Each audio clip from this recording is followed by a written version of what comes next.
তুমি যদি ছোটই হও, 16 বছর বয়সেও ছোটই হও, এত নারী দেখো কেন বাপ?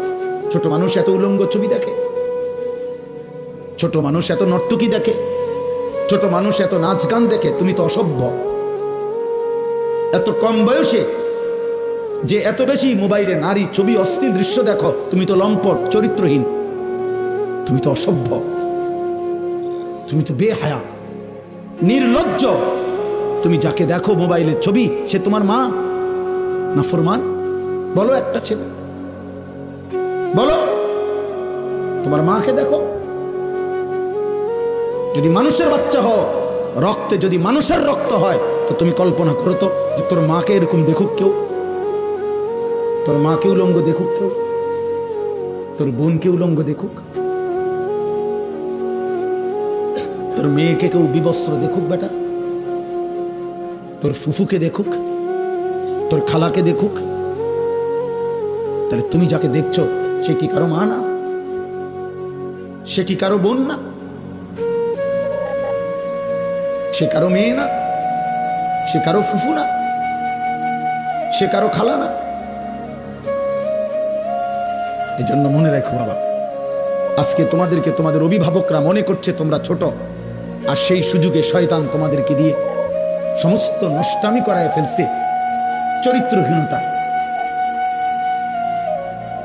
চরিত্রহীনতার জেনার, ব্যভিচার, নারী ছবি, অশ্লীলতা, বেহায়াপনা।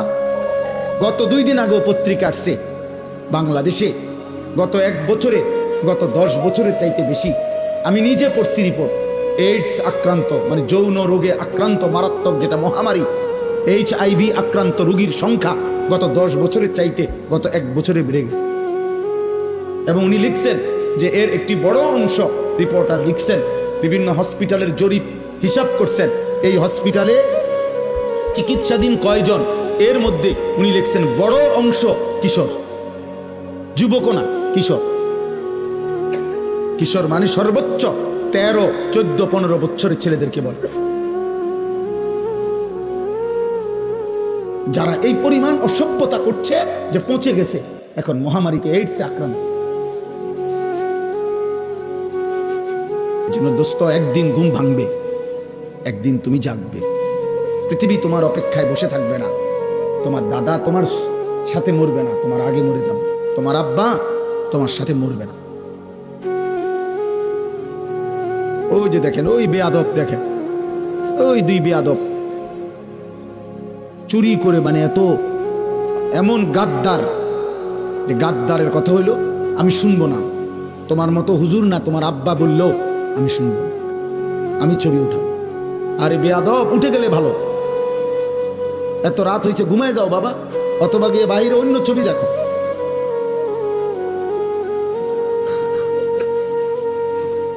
এই জন্য বললাম বাবা, এটা বুঝতে শেখো বাবা, আগামীর হায়াত অনিরাপদ হয়ে যাবে। লাম তাজহারিল ফাহিশাতু ফি কওমিন হাত্তা ইউলিনু বিহা ইল্লা ফাশা ফীহিমুত তাউন ওয়াল আওজা আল্লাতী লাম তাকুন মাদাত ফি আসলাফিহিম আল্লাযীনা মাদাউ।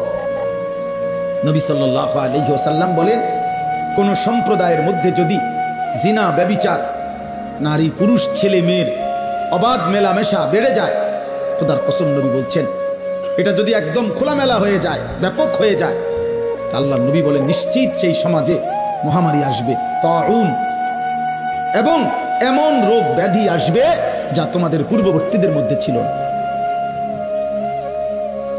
প্রিয় ভাই, তোমাকে তো বাঁচতে হবে। আমি যে চিৎকার করি দোস্ত, আরে ছেলে তুমি তো বাঁচতে হবে আব্বা। তুমি যদি এমন হইতো যে বিপদে পড়বো আমার পাপের কারণে, আমার দাদা, কারণ আমি তো মরে যাবো আগে, দাদা মরিব পরে, না রে আব্বা, তুমি বলবা বিপদ। আগামীর সমাজে নিরাপদ সম্পর্ক, হাদিসে আছে, কোন সমাজের মধ্যে ছেলে মেয়েরা যদি অবাধ এই নারী ছবি, অশ্লীলতা, বেহায়াপনা, উলঙ্গতা তোমাদের সবার পছন্দ হয়, তাহলে আগামী সমাজে তুমি নিরাপদ সম্পর্ক, নিরাপদ ফ্যামিলি, আগামী সময়ে তোমরা নিরাপদ বোন, নিরাপদ মেয়ে, নিরাপদ ইজ্জত, সতীত্ব খুঁজে পাবা। আল্লাহর কসম করে বল, কসম খোদা, এটা মনীষীদের কথা। তুমি যেমন নষ্ট, যে তোমার বিবাহের সম্পর্কে আসবে তো একদিন পরে হোক আর 6 মাস পরে হোক তুমি টের পাইবা সেও দুশ্চরিত্র। সেদিন আফসুস করতে হবে না। ঠিক বলে চিৎকারের দরকার নাই বাপ, তুমি বুঝো। আমি ব্যাপক সমর্থন চাই না, আমি আখেরাত চাই, আখেরাত চাই। আমি বললাম না, এটা কিতাবে স্পষ্ট আছে।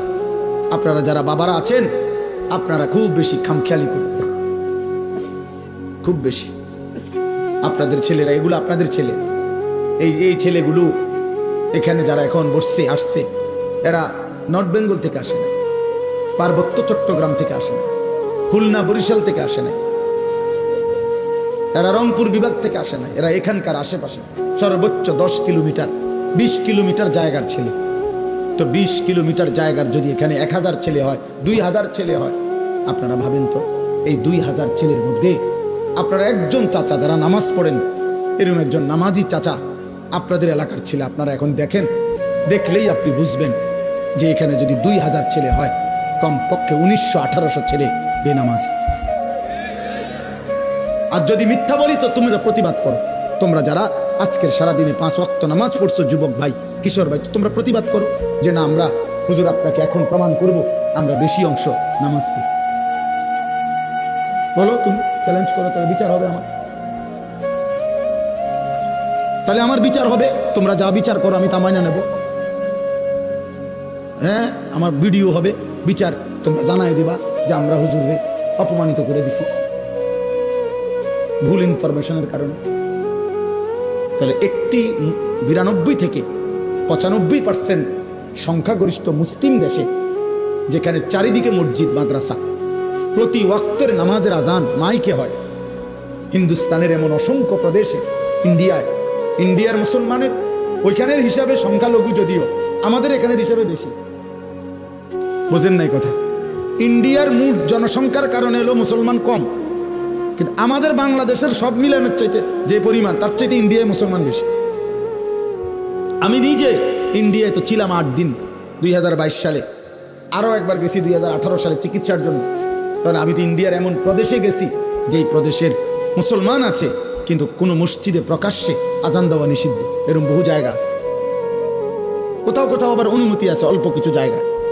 তাইলে বলার উদ্দেশ্য হলো ভাইয়া, যেখানে চারিদিকে মসজিদের মিনারায় আজান হয়, প্রতি ওয়াক্ত নামাজ যদি আমরা কল্পনা করি, কমপক্ষে আমাদের এক একজন ব্যক্তি যেখানেই থাকি আশেপাশের না হয়তো খেয়াল করলে 10টা মসজিদের আজান এতটা কাছাকাছি যে শুনবার কথা, তাহলে প্রতি মসজিদে যদি 4টা করে মাইকের হরন থাকে, তাহলে 10টা মসজিদে 40টা হরন একসাথে আজান দিছে। তুই নাফরমানের কলিজার মধ্যে, তুই এত বড় নিকৃষ্ট পাষাণ বেয়াদব, এত বড় বেয়াদব, তুই বেয়াদবের কলিজার ভিতরে এতগুলো হরনের মাইকের আজান, 100টা কলিজাটা কিন্তু নাড়াইতে পারে না। কত বড় নিকৃষ্ট বেয়াদব! কিন্তু বেনামাজির চাইতে বেয়াদব পৃথিবীতে কেউ নেই। কত বড় নিকৃষ্ট! হায়, তোর মা তোকে শেখায় নাই কোনোদিন? আহা, নাফরমান ছিলে, তোমার মা কোনোদিন বলে নাই তুমি মুসলমান? তোমার বাবা কোনোদিন বলে নাই? তোমার ছোটবেলার মক্তবের হুজুর তোমারে কোনোদিন বলে নাই যে মুসলমানের উপরে 5 ওয়াক্ত নামাজ ফরজ? তো 16 বছর বয়সে এভাবে ভুলে গেলা, 18 বছর বয়সে এভাবে ভুলে গেলা। তো মাত্র এত কম বয়সে যদি আল্লাহকে এভাবে ভুলে যাও, 24 ঘন্টার মধ্যে একটা সেজদাও দিলা না যে নাফরমান ছিল, তো আল্লাহকে যদি এভাবে বিদায় দাও, আরে নাফরমান, আগামী 60 বছর তোর যদি হায়াত হয় আর এভাবে বেনামাজি জিন্দেগি চলে, তো আগামীতে তুই দাজ্জাল হবি, দাজ্জাল। তুই তো হবি দাজ্জাল।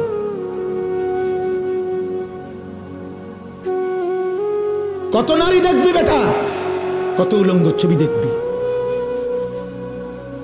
একদিন কোমরের ক্ষমতা আর লজ্জাস্থানের ক্ষমতা নষ্ট হয়ে, যৌবনের সক্ষমতা নষ্ট হয়ে, তখন পথে পথে ঘুরবা আর রাতের আধারে একাকী কাঁদবা, আর ঘর আর সংসার জাহান্নামের টুকরা হয়ে ধাউ ধাউ আগুন জ্বলবে। আমি বললাম, আমার নাম মনে রেখো। আলহামদুলিল্লাহ, আমি এই বিষয়ে কিশোর যুবকদের যাবতীয় বিষয় নিয়ে আমার জিন্দিগির 24 ঘন্টার মেইন সাধনা, আমি এই নিয়েই পড়ি সারাদিন, সারা পৃথিবীর খোঁজ খবর রিপোর্ট এগুলো জানতে চেষ্টা করি। ওইখানে লিখছে, ওই কথাটা শেষ করছিলাম না, এই রিপোর্টে বলছে এরপরে, তাহলে বললাম যে বেশি অংশ কিশোর। এরপরে আরো আশ্চর্য জঘন্য কথা লিখছে যে এইডস আক্রান্ত যেই রোগী এই মুহূর্তে বাংলাদেশে, তাদের মধ্যে বড় অংশ, বৃহৎ অংশ সমকামী। খোদার কসম, মানে ছেলে ছেলে অপকর্ম করে। তার মানে এই কুত্তা নারী দেখতে দেখতে, মোবাইলে অস্থির ছবি দেখতে দেখতে 24 ঘন্টা এটা কুত্তার মতো হয়ে গেছে। এই জন্য এই কুত্তার দেরি করা সহ্য নাই, যেখানে যা পাচ্ছে ডানে বামে সব শেষ করি। এই তো কুত্তার মতো হয়ে গেছে নারী দেখতে দেখতে, অশ্লীল ছবি দেখতে দেখতে। তার তো শরীরের কোনো ভারসাম্য নাই, জীবনের কোনো ভারসাম্য নাই। ওর মা কিসের আর বাবা কিসের? ওর তো দরকার যৌন চাহিদা পূরণ। ওর আবার ইজ্জত কি, সম্মান কি? ও তো ওর বাবার ইজ্জত অনেক আগে কোরবান করে দিছে। কারণ ও প্রথম যেদিন চুল রাখছে মুশরিকের মতো, সেদিনে তো সে বলে দিছে, আব্বা আমার বাবা মূলত বেঈমান, তুমি না।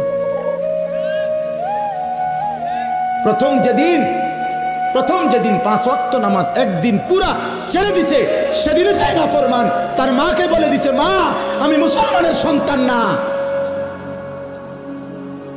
মা আমি তোমাকে ত্যাগ করলাম। না তো মুসলমানের বাচ্চা কেমনে বেনামাজি হয়? মুসলমানের রক্তে কেমনে এক বেলা নামাজ না পড়ে একটা সেজদাও দিবে না? এত বড় জানোয়ার মুসলমানের ঘরে গেলে ঘুমায় কেমনে? বলো মিয়া, এটা মেনে নেই কেমনে? এই কলিজায় মানি কেমনে? যদি কোনো দুনিয়ার মানুষও যদি বলে, বেটা আজকের 24টা ঘন্টা তোদের ভাত মাছ, তোদের ঘর সংসারের জন্য আমি সারাটা সময় শেষ করলাম, আর বিনিময়ে তুই আমার প্রতি একটা কৃতজ্ঞতা, একটা থ্যাংক ইউ দিলি না, তুই মানুষের বাচ্চা নি রে। দুনিয়ার মানুষ বলবে না এরকম?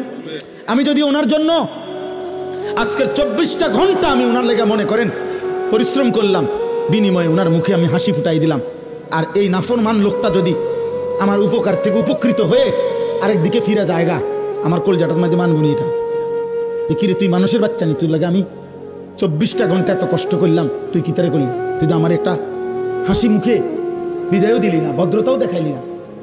তো মহান আল্লাহ পাক 24 ঘন্টা পরে যেন বলে, এই নাফরমান বান্দা, আজকের এই 24টা ঘন্টায় এত বড় আসমান জমিন, চন্দ্র সূর্য, আলো বাতাস, রোদ বৃষ্টি, খাদ্য খাবার, চোখ নাক কান নিঃশ্বাস, হৃদয়ের স্পন্দন আমি দিয়ে তোকে আমি এত 24টা ঘন্টা লালন পালন করলাম, তোরে আমি আদর করলাম, আমি রব, আমি মালিক, তুই আমারে একটা সেজদা দিলি না?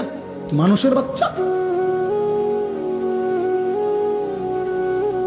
এই জন্য যদি মুসলমান মায়ের ঘরে জন্ম নাও, তো এখন আর রাতে গিয়ে ঘুমায়ও না, আজকের রাতে সেজদা দাও। যদি মায়ের পবিত্র রক্ত, পবিত্র দুধ পান করে থাকো, বুঝছো মিয়া? জীবন জানোয়ারেরও পার হয়, রাত কুত্তারও ভোর হয়, রাত শুকরেরও ভোর হয়, দিন কুত্তারও সন্ধ্যা হয়, সারাদিনের খাবারের চাহিদা জানোয়ারেরও পূরণ হয়, ঘুমের চাহিদা জানোয়ারেরও পূরণ হয়, থাকার ব্যবস্থাপনা কুত্তাও কোনো জায়গা বারান্দার মধ্যে রাস্তার কোনো কিনারে শুয়েই থাকে, একখানে না একখানে পার হয়ে যায়। জীবন একভাবে না একভাবে পার হয়েই যায় আব্বা, আখেরাত পার হবে না বাপ, আখেরাত পার হবে না আব্বা। অস্থিরতার কারণে আমরা বললাম, কষ্ট পাইবা, হাসলে কিংবা কাঁদলে, সুখে কিংবা দুঃখে মৃত্যু হয়ে যাব, মরেই যাব আমরা, আজ কিংবা কাল। নাম ঘোষণা হবেই, মাইকে এলান হবেই, আজ সে মরল, আগামীকাল আমি মরলাম। এমন আমরা কিতাবে পড়ছি, এক বুজুর্গ, এক আল্লাহর ওলির একজন মুরিদের সাথে নিয়ে উনি দাঁড়ায় ছিলেন রাস্তার পাশে। তো এই সময় একটা লাশের খাটিয়া নিয়া ওইখান দিয়া মানুষ যাচ্ছিল। তো ওনার মুরিদ ওনার পিসা হুজুরের সামনে বলতেছিল, ওই আল্লাহওয়ালার সামনে, যে ইন্না লিল্লাহি ওয়া ইন্না ইলাইহি রাজিউন, আহারে কার জানি লাশ, আহারে কার জানি জানাজা, সে বলছিল আর কি। কারণ আমরা কিতাবে পড়ছি ওই বুজুর্গ সাথে সাথে চোখের পানি ফেলে দিয়ে বলছে, হয় তোমার লাশ নয় আমার লাশ। মানে এটা ভাবো, আজ হয়তো তার লাশ, আগামী দিন আমার লাশ, তারপর দিন তোমার লাশ। সিরিয়াল আসবে, নাম ঘোষণা হবেই, আজ না হয় কাল।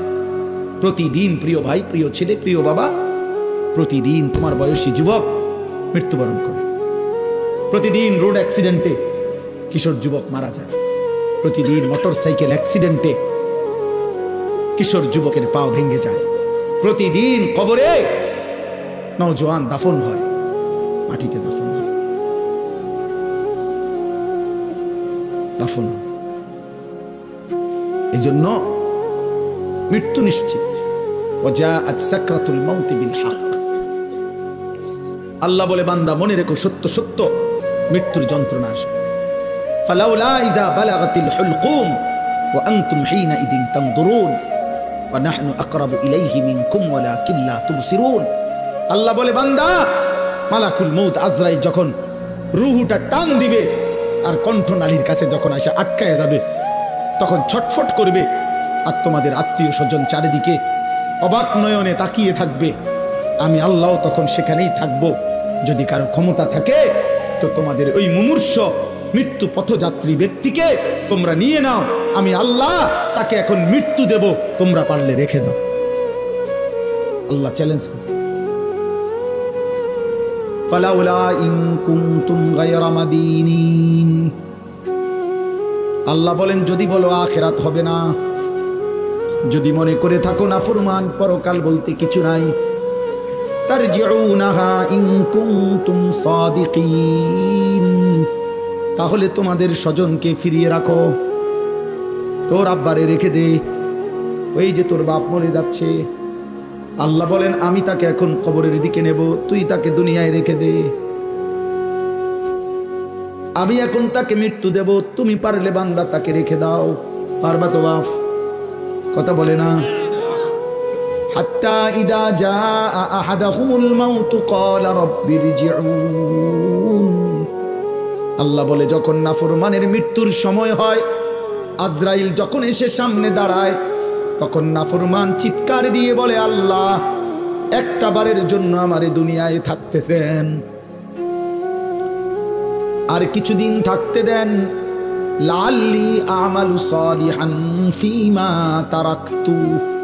যে আমলগুলো আল্লাহ ইতিপূর্বে করি নাই, সবগুলো নেক আমল এবার যদি থাকতে পারি করব। কাল্লা, আল্লাহ বলবেন না, কখনোই না। আল্লাহ আমাদেরকে বুঝ দান করেন।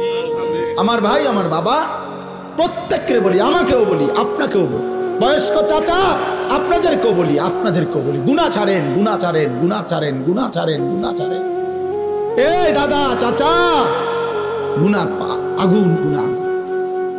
চা দোকানের আড্ডা বন্ধ করেন, নাটক সিনেমা দেখা বন্ধ করেন, টেলিভিশনের নর্তকী দেখা বন্ধ করেন, কথায় কথায় গালিগালাজ করা বন্ধ করেন, সুদের টাকা বন্ধ করেন, আব্বা কিস্তি লওয়া বন্ধ করেন।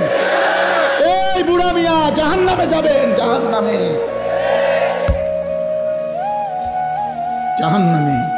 কিস্তি আপনারে জাহান্নামে নেবে, সুদ আপনারে জাহান্নামে নেবে, বিড়ি আপনারে জাহান্নামে নেবে, চা দোকানের টেলিভিশনের আড্ডা, নর্তকীর নাচ দেখা আপনারে নর্তকী নাচতে নাচতে জাহান্নামে ফেলবে, জাহান্নামে। ওয়া ইন্নাল ফুজুরা ইয়াহদি ইলান নার। আল্লাহর নবী বলেন, প্রতিটা পাপ তোমাদেরকে জাহান্নামের দিকে নিয়ে যাবে, আগুনের দিকে। কিসের দিকে বলেন না? চলেন এবার তরজমা শুনেন, তাইলেই কথা শেষ। আলহামদুলিল্লাহ। আল্লাহ তাআলা বলেন, ওয়াকালু আইদা যালালনা ফিল আরদ আইন্না লাফি খালকিন জাদীদ। এই আর 10টা মিনিট, এর ভিতরেই মুনাজাত করে দেব ইনশাআল্লাহ। আল্লাহ তাআলা বলেন, মক্কার কাফেররা, কুরাইশরা নবীজি যখন কালেমার দাওয়াত দিচ্ছিলেন, তখন প্রতি মুহূর্তে নবীজি আখিরাতের কথা বলতেন। এটা বলতেন, আমাদের প্রত্যেকের মৃত্যুর পরে আল্লাহ আমাদেরকে কবর থেকে একদিন নির্দিষ্ট সময়ে হাসরের ময়দানে উঠাবেন। এটা আল্লাহ বলতেন, নবীজি শুনাইতেন। তো মক্কার কাফেররা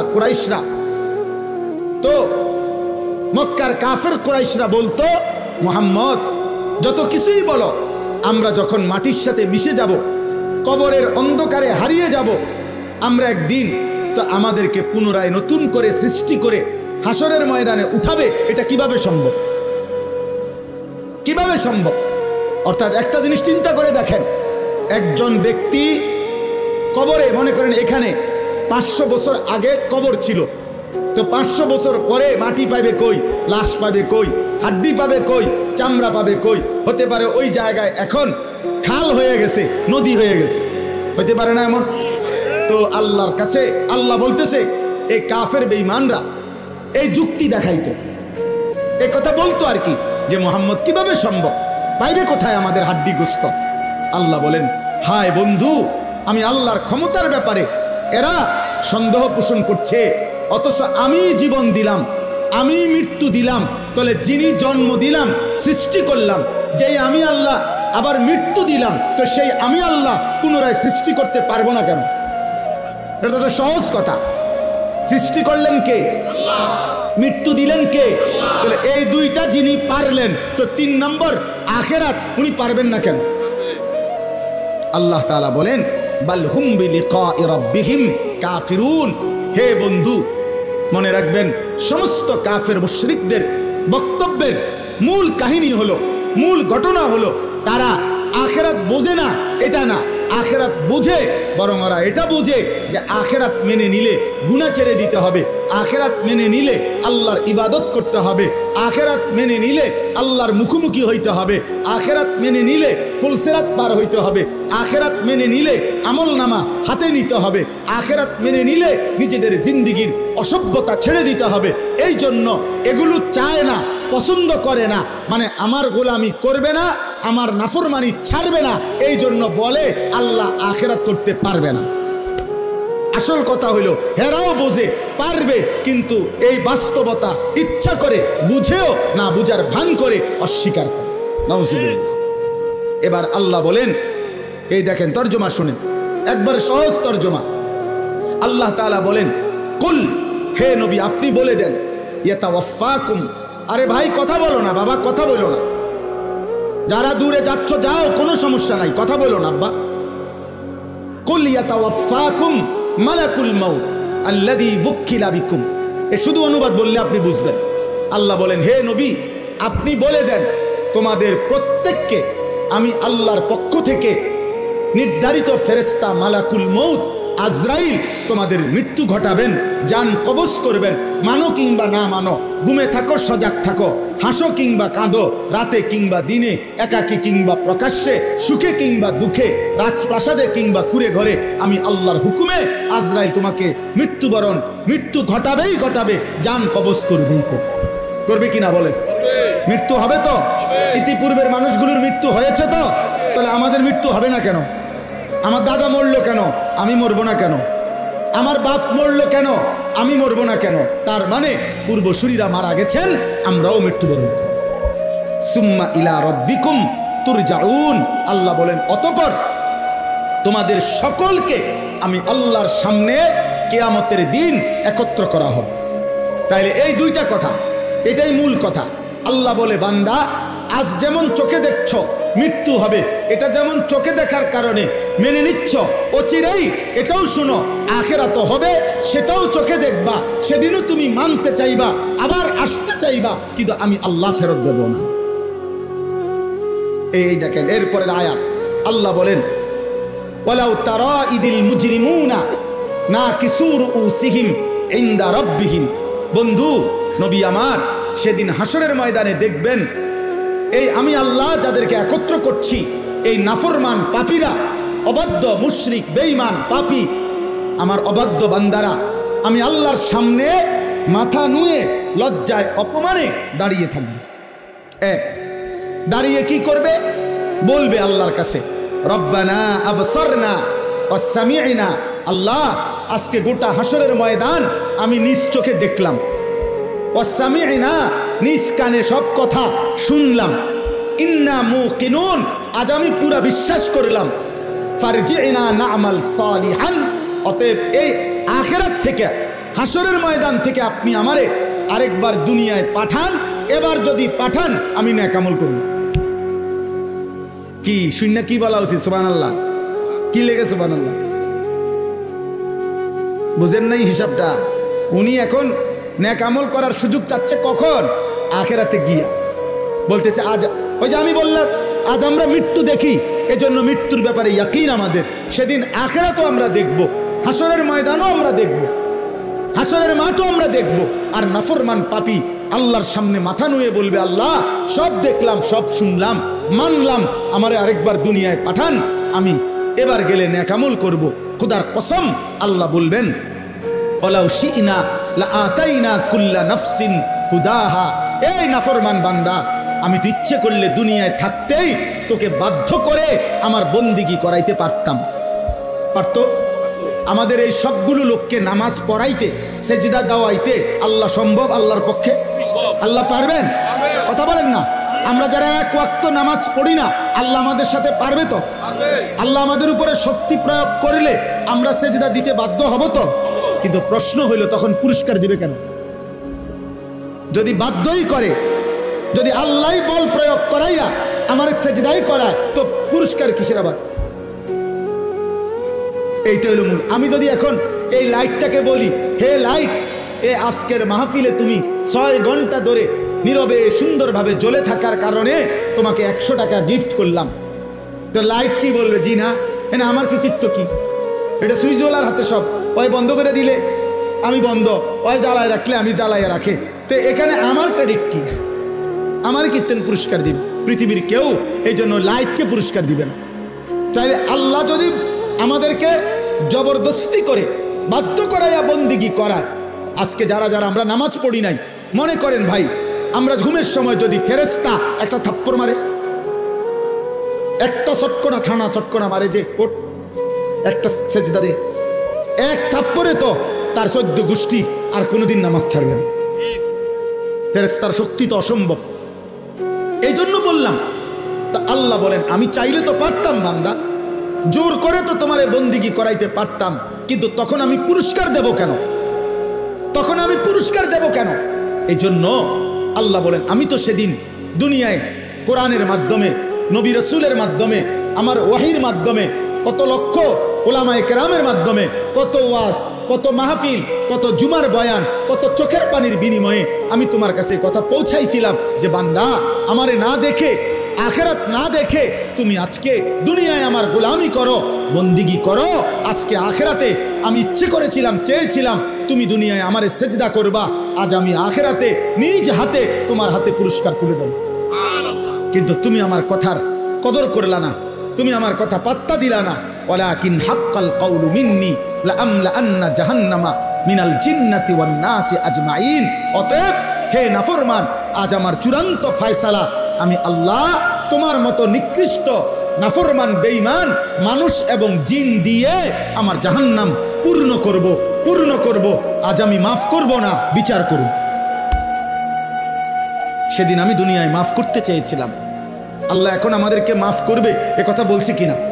কথা বলেন না কেন? এ আজকেও মনে করো, তোমরা যতগুলো ছেলে, যে কয়জন এখনো আসো, তোমরাও যদি খোদার কসম আল্লাহর উপরে ঈমান ঠিক রেখে শিরিক মুক্ত হয়ে যদি তোমরা তোমাদের পিছনের জিন্দেগির গুনাহ, বেনামাজি জীবন, গুনার জীবন থেকে তওবা করে 1 ফোঁটা চোখের পানি ফেলতে পারো, খোদার কসম আল্লাহ বলে আমি তোমার 90 বছরের গুনাহ একসাথে মাফ করে দেব। আসমান পরিমাণ গুনাহ মাফ করে দেব, পাহাড় পরিমাণ গুনাহ মাফ করে দেব, সমুদ্রের ফেনা পরিমাণ গুনাহ মাফ করে দেব। তো আল্লাহ তো এখন মাফ করতে রাজি কিনা? বলে না? আমরা আপনাদেরকে বলছি কিনা? কোরআন বলছে কিনা? নবীজি শুনাইছে কিনা? তো এত কিছুই আপনাদের কলজা লড়াইতে পারলো না। আল্লাহ বলেন সেদিন আমি বলছিলাম তো বান্দা, কিন্তু আজ আমি হাসরের ময়দানে মাফ করব না। আজ তো বিচারের দিন, আজ যার যা প্রাপ্য তাই পাবো, যার যা প্রাপ্য তাই পাবো। আজকে আজকে হিসাবে জান্নাত আসলে জান্নাত, হিসাবে জাহান্নাম আসলে জাহান্নাম। আজ ওজনে যা আসে তাই, আজ কোনো কথা নাই, আজ কোনো কথা নাই। এই সর্বশেষ কথা হলো ফাযুকু বিমা নাসিতুম লিকা ইয়াউমিকুম হাদা ইন্না নাসিনাকুম। বাপ, আল্লাহ যখন এই কথাটা বলে ফেলবে, তখন একজন জাহান্নামী ব্যক্তির আর কোনো ভরসা থাকবে না। জাহান্নামী ব্যক্তিকে আল্লাহ সর্বশেষ বলে ফেলবে, হে আমার নাফরমান বান্দা, দুনিয়ার জীবন থাকতে তুমি আমার আখেরাতকে, আজকের এই দিনকে ভুলে গিয়েছিলে, আজ আখেরাতে আমি আল্লাহ তোমাকে ভুলে গেলাম। যাও, তোমার বন্ধুদেরকে ডাকো, তোমার যারা মাস্তান বাহিনী সান্দাবাজ তারপরে ডাকো, তোমার না সাফাতি আছে, রামদা আছে, ডাকো। ওই যে দেখেন দোস্ত, এটা অসভ্যতা। প্রাপ্তবয়স্ক ছেলে, বালেক ছেলে একজন আরেকজনকে জড়াইয়া ধরা, এটা অসভ্যতা, এটা অশ্লীলতা, এটা বেহায়াপনা, এটা নোংরামি, এটা নোংরামি, এটা শাহওয়াতের গোলামি। হাইসো না, তামসা মনে করো না, নিজেরে নিজে নষ্ট করে দিও না। আমি বললাম কমপক্ষে 15 বছর থেকে 14-র পরে 15 বছর বয়স যখন ছেলেটার হয়, তখন সে বালেগ হয়, তার বীর্যপাত হয় যে কোনো সময়, তখন সে প্রাপ্তবয়স্ক, তার উপরে গোসল ফরজ হয়, তখন তার ভিতরে যৌন চাহিদা পূর্ণ থাকে। তখন থেকে, সেই থেকে যেই সমস্ত ছেলে পেলে এরকম প্রচন্ড আকর্ষণে একজন আরেকজনকে জড়ায়া ধরে, এটাও সমকামিতার অংশ, এটা গুনার অংশ, এটা ভালোবাসা না, এটা বন্ধুত্ব না, এটা অবৈধ, এটা অসভ্যতা। তুমি তাকে এইভাবে প্রচন্ড ভাবে জড়িয়ে ধরবা কেন? বলবেন আপনি হুজুররা একটু বেশি বাড়াবাড়ি। না, বাড়াবাড়ি না, বাড়াবাড়ি না, তোমারে জাহান্নাম থেকে মুক্তি দেওয়া, তোমারে ফিরাবার চেষ্টা করা, বাপ, ফেরাবার চেষ্টা করা। এই জন্য দুস্থ, কোরআনুল কারীমে আল্লাহ বলছে ওয়ালা তাকরাবুজ জিনা, শুধু জিনা করো না এটা বলে নাই, আল্লাহ বলছে যতভাবে হইতে পারে জিনা, ব্যভিচার, নিজের এক কথায় লজ্জাস্থানের যেই কোনো গুনাহ হইতে পারে তার কাছেও যেও না, কাছেও যেও না। এজন্য কোনো মেয়েকে দেখলে তো আর আমি তার সাথে জিনা করি নাই না, এটা ধীরে ধীরে তোমাকে জিনার দিকে নিয়ে যাবে, এর সাথে হোক আর অন্য কারোর সাথে। কমপক্ষে না পারলে মন তো চাইবে, কমপক্ষে হারাম কল্পনা তো জাগবে। এই জন্য ভাই একটা ছেলেই বুঝো, আমি বড় আশা নিয়ে বলি, অনেকটা খোলামেলা বলে ফেলি, উদ্দেশ্য আমার একটাই, কেউ ফিরুক, কেউ ফিরুক, কেউ বদলাক, কেউ বদলাক। আজকে বললাম না, মা বাবা সবাই আমরা অভিভাবক শ্রেণী, আহারে আমাদের 14-16 বছরের ছেলে পেলেদেরকে সম্পূর্ণ ওর হাতে ছেড়ে দিছে, ছেলেটাকে পুরোপুরি তার নিজের হাতে তুলে দিছে। বাবা, তোমার চুল, তোমার পোশাক, তোমার কোন জামা ভাল লাগে, কোন গেঞ্জি ভাল লাগে, কোন প্যান্ট ভাল লাগে, তুমি খাইবা কি, কাকে পছন্দ করবা, কোন বন্ধুদের সাথে চলবা, বিকালে আড্ডা দিবা কোথায়, রাতে আড্ডা দিবা কোথায়, সব কিছু তোমার পছন্দ। তো your wish your life, your life your wish, তোমার জীবন তোমার পছন্দ, যার সাথে মন চায়, যা মন চায় তুমি নষ্ট হইয়া পচ্চা গইল্লা যাও, টাকা লাগলে আব্বার কাছ থেকে নিও, ভাত লাগলে তোমার মার কাছ থেকে গিয়ে খাই, শেষ। পেটে ভোক লাগলে মায়ের রান্না করে রাখছে, আইসো ভাত খাইয়া যাইও, টাকা লাগলে তুমি সত্য বললা পারো, মিথ্যা বললা পারো, আমি আব্বার থেকে টাকা নিয়ে যাও, খালাস, এবার তোমার জীবন তুমি গড়ো। না না, এই পৃথিবীর ইতিহাসে সৃষ্টির প্রথম থেকে নিয়ে আজ পর্যন্ত মানুষের জীবন গঠনে তার উপরে কারো তত্ত্বাবধান থাকতে হয়, কেউ তাকে ধরে রাখতে হয়, কেউ তাকে টেনে ধরতে হয়, মন্দ পথ থেকে ফিরাইতে হয়, উত্তম পথে চালনা করতে হয়, নাইলে হয় না। নিজে নিজে মানুষ হয় না, নিজে নিজে জানোয়ার হয়, নিজে নিজে জানোয়ার। এই জন্য গাভীর বাচ্চা, গাভী বাছুর, আপনার 2 বাজারে গাভীর বাছুর হওয়ার 1 মাস পরেই 2 মাস পরে গাভী বেচা লাগে, কোনো অসুবিধা নাই। বাছুর এটা এমনি আমনের এই দৌড়াবে মরে ঘাস মাস খাইয়া এটা বাচ্চা যাবে, কারণ এর কোনো তরবিয়তের কিছু নাই, এর কোনো আখলাক গঠন, চরিত্র গঠন, জীবন গঠনের কোনো বিষয় নাই। কিন্তু মানুষের বাচ্চা আর গাভীর বাচ্চা এক না। মানুষের বাচ্চা কারো তত্ত্বাবধানে থাকতে হবে, বাবা খেয়াল রাখতে হয়, মা খেয়াল রাখতে হয়, অভিভাবক খেয়াল রাখতে হয়। আমি ঘরের বারান্দায় বসছি, আমার মা আমার ডাক দিয়ে ভিতরে নিয়ে আসছে, আব্বা ভিতরে আইয়া বইল। আমি বলছি মা কি হয়েছে? মা বলছে ফুত, ওই বাসার কাজের মেয়ে তোর দিকে তাকায় ছিল, মা দেখছি, এই জন্য তোর ডাইকে নিয়ে আসছে। আমার পুরা জীবনে আমি একটা টুপি, লাল 4টা ফুলওয়ালা, একবার একটা টুপি করছিলাম, আমার আব্বা আমার টুপি খোলায় ফেলছে, বলছে না আব্বা ঠিক আছে, আমি জীবনে কোনোদিন বাবা সাদা টুপি ছাড়া অন্য টুপি পরি নাই, তুইও পরিস না। না জায়েজ না, রঙিন টুপি কি নয়, হারাম বলতেছি না, কিন্তু বাবার একটা কি কথা খুলে ফেলছি। আমি জীবনে একবার শুধু একটা পাঞ্জাবি আপনার এই বুতামের কাছে এমব্রয়ডারি করা এদিক দিয়া রেডিমেড একটা পাঞ্জাবি কিনছিলাম। আমার বড় ভাই প্রথম যে বেলা পড়ছি, বড় ভাই দেখেই আমার গায়ের থেকে ধৈর্য, গায়ে বড় অবস্থায় টান দিয়ে সিরা টুকরা টুকরা করে ফেলা। কেউ ধরে রাখতে হয় বাপ, কেউ ধরে রাখতে। আজ তোমাদেরকে ছেড়ে দিছে বাবা যে আব্বা ধর, তোর 12,000 টাকার মোবাইলের কাছে তোকে তুলে দিলাম, তোর 16,000 টাকার মোবাইলের হাতে তুলে দিলাম, তোর জীবন তোর হাতে। যার কারণে বদনসিব সন্তান আর কোনোভাবেই আল্লাহও চেনে না, আখেরাতও চেনে না, ডানও চেনে না, বামও চেনে না, কর্তব্যও চেনে না, করণীয় বুঝে না, কি খায় কি করে কার মতো চুল রাখে বলতেও পারত না। বাস্তবতা এটা, মানে তার তো কোনো অভিভাবক নাই। কে তার চুল ঠিক করে দিবে, কে তার চেহারা ঠিক করে দিবে, কে তাকে বুঝায় দিবে যে দাড়ি লম্বা করো, কে তাকে বুঝায় দিবে মুখ ছোট করো, কে তাকে বুঝায় দিবে টয়লেট পেপার ব্যবহার করো। আমি তো আলহামদুলিল্লাহ আমার 9 বছরের বাচ্চাকেও এখনো বলি আব্বু টয়লেট পেপার নিছো কিনা, ওরে বারবার মনে করাই দিছি। ফজরের নামাজে আলহামদুলিল্লাহ এমনি বুঝাচ্ছি, দাঁড়ায় থাকি তো ছেলে আমার উঠলে বাপ ফুত ওযু করে তো মসজিদের জামাতে যাইতে চেষ্টা করি। এটা আমার জিম্মাদারি। আপনাদেরকে কিছু বলা, এটা যদি আমার দায়িত্ব হয়, আমার সন্তানকে ঈমান আমল শিখানো, আমার বিবির ঈমান আমলের দিকে নজর রাখা, আমার মেয়ের ঈমান আমলের দিকে নজর রাখা, খোদার কসম এটা আমার আপনাদের চাইতে বেশি দায়িত্ব। আপনাদেরকে বলা এটার চাইতে ওইটা আমার কি বেশি দায়িত্ব। অতএব শেষ কথা এটাই, আযুকু আযাবাল খুলদি বিমা কুনতুম তা'মালুন। আল্লাহ বলে বান্দা সেদিন তুমি আমাকে ভুলে গেছিলে, আজ আখিরাতে আমি তোমাকে ভুলে গেলাম। অতএব অনন্তকালের জন্য আযাবাল খুলদ, খুলদ মানে অনন্তকাল, অনন্তকালের জন্য তুমি তোমার মন্দ কর্ম নাফরমানির বদলায় জাহান্নামের আযাব ভোগ করতে থাকো। যা নাফরমান, আজ তোকে আমি চিনি না, যা এবার তোর কোন বাপ থাকলে তুই বল গিয়া তোর বাপের সুপারিশ করতে, যা তোকে জাহান্নাম থেকে বাঁচাবে। আল্লাহ যদি কারো জাহান্নামের ফয়সালা দেয় ওকে ফিরাবে কে? নবী তো সুপারিশ করবে, নবী ফয়সালা দেবে না। আপনি না বুঝলে আবার জিগায়েন বালা হুজুরে, বুঝের হুজুরে জিজ্ঞাসা করেন, বুঝমান আলেমকে।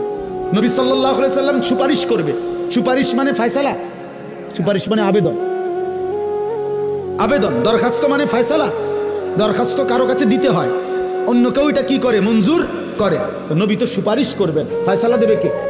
আল্লাহ, আল্লাহ, আল্লাহ।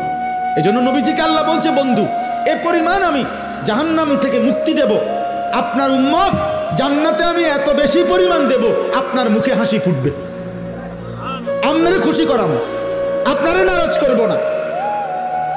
আল্লাহ আমাদের প্রত্যেককে ঈমান আমল দান করেন।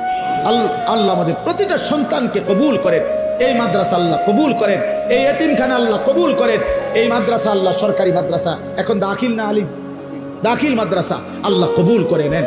আলহামদুলিল্লাহ আমার ভাই হাফিজ ইয়াসিন ভাই, মৌলানা ইয়াসিন ভাই দীর্ঘদিন যাবত এই মাদ্রাসা হেফজখানা নিয়ে মেহনত করছে। আলহামদুলিল্লাহ সেই নাসির ভাই যখন আমার কাছে গেছিলেন বলছিলেন, সেই থেকে নিয়ে নিয়মিত আমরাও মাঝে মধ্যে যখনই সুযোগ পাই আসতে চেষ্টা করি। আজকেও সেই সূত্রে আসলাম। আমরা আপনাদেরকে ভালোবাসি, আপনারাও আমাদেরকে মহব্বত করেন, আমরা জানি। প্রিয় যুবক ভাই, নওজোয়ান ভাই, সবার কাছে বলি আব্বা এমন সুন্দর জীবন নষ্ট করো না। এই পৃথিবীতে চরিত্রহীনতায় মৃত্যু হইলে নারী, ছবি, জিনা, ব্যভিচার, মদ, জুয়া, অসৎ চরিত্র নিয়ে দোস্ত মৃত্যু হলে খোদার কসম আব্বা তোকে কেউ মনে রাখবে না, তোরে কেউ মনে রাখবে না বাপ। কোন নাফরমানকে পৃথিবী মনে রাখে না রে বাপ, কোন পাপীকে পৃথিবী সম্মানের সাথে স্মরণ করে না। ফেরাউনের নামে পৃথিবীর কোন কুত্তার নামও নাই, নমরুদের নামে পৃথিবীর কোন কুত্তার নামও নাই। কিন্তু যখন জীবিত ছিল তখন তো দুনিয়া ভোগ করছে, করছে না? ফেরাউন তো বাদশাহ ছিল, তো হে কি ভানি ভাত খাইছে? সে কি শুধু ডাল ভাত খাইছে? নমরুদ তো বাদশাহ ছিল, সবচেয়ে বেশি অঞ্চলের বাদশাহ পৃথিবীতে যে কয়জন তার মধ্যে নমরুদ একজন। আবু জেহেলের নামে পৃথিবীর কোনো কুত্তার নামও নাই, কিন্তু সেদিন আবু জেহেল যেই সাহাবাদেরকে জুলুম করছে ওই সাহাবাদের নামে পৃথিবীর কোটি কোটি ইমানদারের নাম আছে।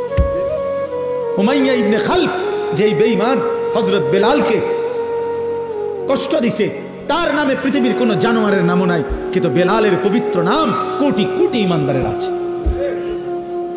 মুমিনের নাম থাকে। আমি একটা ছেলেকেই বললাম, একজনকে, তোমাকেই বলছি ভাই, আমি ভোটের আশায় না যে সবার ভোট দরকার, আমি ভোটের আশাই তো আসি নাই, আমি আসছি আখিরাতের আশা। এই জন্য দয়া করে চলে আজকের এই কালাচাঁদ কান্দি মাদ্রাসা এতিমখানার এই মুবারক মাহফিলে এই শেষ বেলায় আমরা দোয়া করি মালিকের কাছে। আর প্রত্যেকটা ভাই, যুবক, কিশোর, বয়স্ক বাবা নিজ নিজ ঈমান আমল আখিরাতের জন্য, গুনাহ ছেড়ে দেওয়ার জন্য আমরা দোয়া করি। ছেলেরা তুমি ফিকির করো, আল্লাহ বরকত দেবে ইনশাআল্লাহ।